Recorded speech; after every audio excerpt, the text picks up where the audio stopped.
They said he was the future. They said he was stronger than Jordan, faster than Jordan, bigger than Jordan. And then before the first game was ever played, the future died. Welcome to Mysterious Encounters. This is not a story about drugs.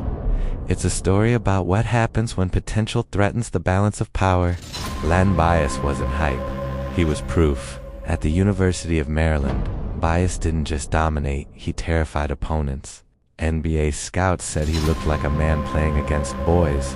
At 6'8" with explosive speed, elite defense, and a polished jumper, he was the rare prospect who checked every box.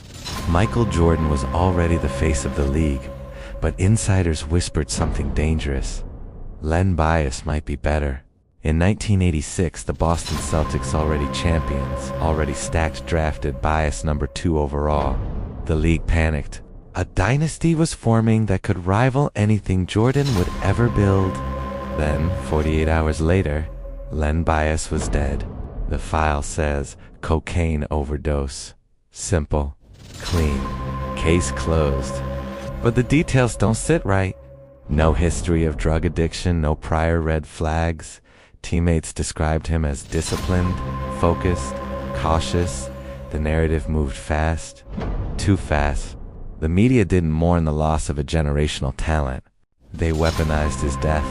Bias became a warning, a morality tale, a justification for new drug laws and harsher sentencing. The system didn't ask why. It only needed a lesson. Here's what doesn't get discussed. Len Bias didn't just represent talent. He represented disruption. The Celtics gaining Bias could have rewritten NBA history. Jordan's uncontested rise was suddenly not guaranteed.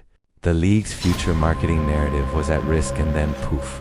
No rival, no challenge, no alternate timeline. Jordan ascended alone. The league didn't just lose a player, it lost a fork in reality. Bias never played a minute in the NBA, yet his death reshaped U.S. drug policy, college athlete narratives, media framing of black excellence. The system learned something valuable. Potential doesn't need to be fulfilled to be profitable. Sometimes it only needs to be destroyed. Len Bias became a ghost used to discipline future generations. Michael Jordan became the greatest of all time. But somewhere in the background of NBA history lives an unanswered question. What if the man who could challenge the throne was never allowed to sit at the table? The file is closed. The questions are not